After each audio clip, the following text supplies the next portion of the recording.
Very very important term, carrying capacity.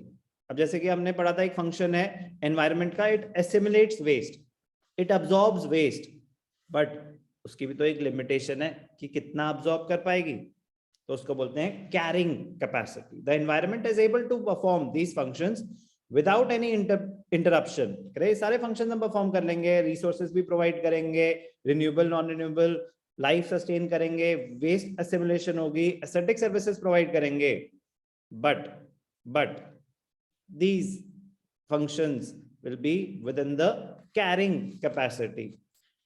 The environment will be able to provide these functions as long as the demand on these functions is within the carrying capacity.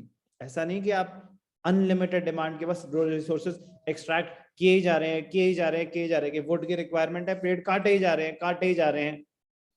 कह रहे demand should be within the carrying capacity of the environment. अब ठीक है water body है, लेकिन अगर वहां पे थाउजेंड्स ऑफ लोग जाने लग जाएंगे तो कूड़ा इतना ज्यादा हो जाएगा कि वो सस्टेन नहीं कर पाएंगे। Carrying capacity very very important, exam में बहुत बार आता है। कैरिंग कैपेसिटी का मीनिंग क्या होता है? Carrying capacity implies two things. Number one, resource extraction should remain below the rate of resource regeneration.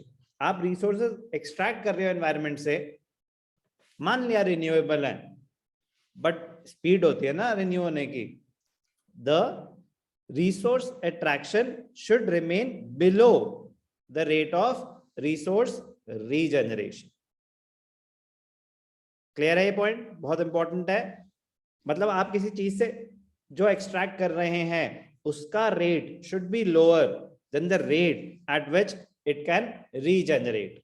किसी चीज में 10 यूनिट्स हैं, आप 10 की 10 एकदम से एक्सट्रैक्ट कर लोगे, उसको रीजनरेट करने के लिए कुछ तो सोर्स चाहिए। आप 4 डालो, वो 6 ग्रो कर रही है, तो ग्रोथ होती रहेगी। आपने 4 एक्सट्रैक्ट करे, उसने 6 रीजनरेट करे, तो 10 के 12 हो गए। बट आपने 6 एक्सट्रैक्ट करे, उसने 4 रीजनरेट करे, तो -2 हो गया। फिर आपने 6 एक्सट्रैक्ट करे, उसने 4 रीजनरेट करे। If the rate of regeneration is lower than the rate of extraction, we will reach the stage of extinction. तो resource extraction should always remain below resource regeneration, तो उससे हमेशा ग्रोथ होगी, स्टेबिलिटी रहेगी। Important है, clear है? Yes. Second, carrying capacity, it implies two things. Number one done. Number two, generation of waste should remain within the absorption capacity of the environment. ये बहुत important point है। कह रहे हमारी पॉपुलेशन इतनी ज्यादा बढ़ती जा रही है, तो वेस्ट मैनेजमेंट, अगर अब वेस्ट मैनेजमेंट पे कंपनीज आ गई हैं, कोई रीजन होगा ना कि कह रहे अगर वेस्ट अब नहीं मैनेज किया गया, कह रहे we are reaching beyond the stage of absorption capacity of the environment. कूड़ों के पहाड़ बनने शुरू हो गए हैं अलग अलग जगहों पे।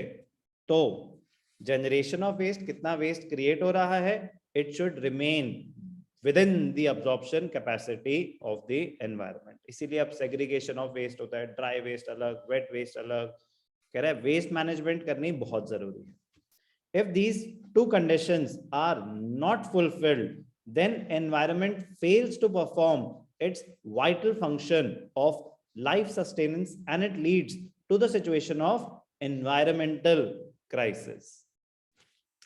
ये सिचुएशन तो हमने कोविड में देखी ना। जो कोविड का सबसे बड़ा पॉजिटिव क्या था आपके हिसाब से भव्या? सर नदियां क्लीन हो गई थी, बता रहे थे? नहीं सर, हो गई थी, सच में हो गई। हवा क्लीन हुई थी कि नहीं हुई थी? Yes sir. सब कुछ, तो environment got a breathing space. तो ये कितने सारे इस पे आर्टिकल्स आए थे कि मतलब cleanest ever air in Delhi, क्योंकि बंद है सब कुछ। तो हमारे सामने था कि पॉल्यूट हो कैसा रहा है ये सब, कार्स, व्हीकल्स का जो पॉल्यूशन है, फैक्ट्रीज, ऑफिसेज, एयर कंडीशनर्स का जो कमर्शियल जितना भी ऑफिसेज बंद हुए, बहुत सारी मूवमेंट कार्स की रिस्ट्रिक्ट हो गई थी।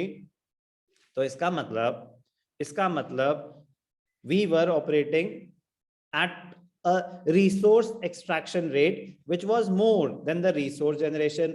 We were creating waste more than the absorption capacity. इसीलिए हमारी environment deteriorate होती जा रही थी.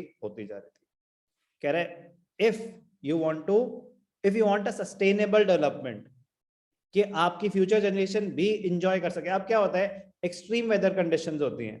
गर्मी के टाइम एक्सट्रीम टेम्परेचर्स, बहुत हाई टेम्परेचर्स, सर्दी तो बहुत ज्यादा सर्दी, बारिश तो बहुत ज्यादा बारिश, एयर पॉल्यूशन बढ़ता जा रहा है. तो again closing this point, we are operating beyond the carrying capacity of the environment ये झेल नहीं पा रही है, इसीलिए डिटीरियोरेट होती जा रही है. आप अपनी कैपेसिटी से ज्यादा परफॉर्म करेंगे तो आप सस्टेन नहीं कर पाएंगे, आप क्रम्बल कर जाएंगे. तो इसलिए कहते हैं पहले स्टैमिना बिल्डअप करो, फिर आपका अपना पोटेंशियली बढ़ जाएगा. बट इफ कोई कार की रेस है, अगर गाड़ी की एक लिमिट है, वो उस लिमिट से ज्यादा ऑपरेट करी जा रही है, तो उसके टायर फटेंगे ही फटेंगे. तो किसी भी ह्यूमन बीइंग, किसी भी product and even the environment, they have a carrying capacity. If we operate beyond the carrying capacity, then we won't be able to sustain for long. बहुत ही ज्यादा इंपॉर्टेंट टर्म